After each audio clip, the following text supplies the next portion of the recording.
प्रणाम सर जी। प्रणाम सर जी। दूसरा आओ, बैठो बैठो। चल रोशन बता, रावण के दादा के मौसाई का नाम है? ना है पता सर जी। एक तो कुछ पता नहीं रहता है। चलो रे तू बता। सर जी इलू महीना फिर।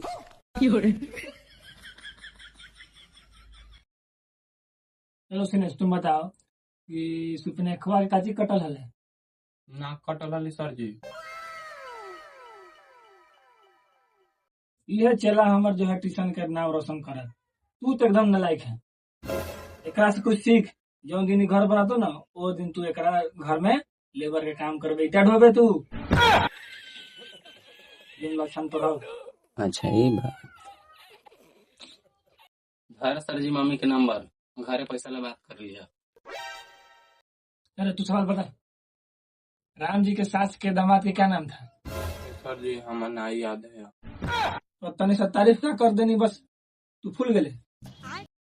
अब तोरे को सवाल के जवाब ना हुई था। ए सर जी इलू हमार मामी के नंबर, इलू हमार मौसी के नंबर, आ इलू हमार कुंवर की मौसी के नंबर। ठीक है आज पढ़ाई छुट्टी कल से।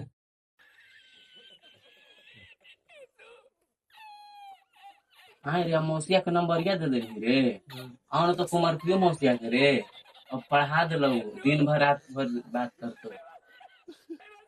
कर दे ना, हमार कुंवर की मौसिया बड़ी बांगता है समझ ले। बड़ी गाड़ी देते जे टोपिया लगले रह ना मास्टरों के कम ही सोच ले, वो तेज है पूरा। ये है तो हमार मौसिया बड़ी बिगड़ल है। हमार मौसिया से पूरा हमार ननिहाल में सब डरा है।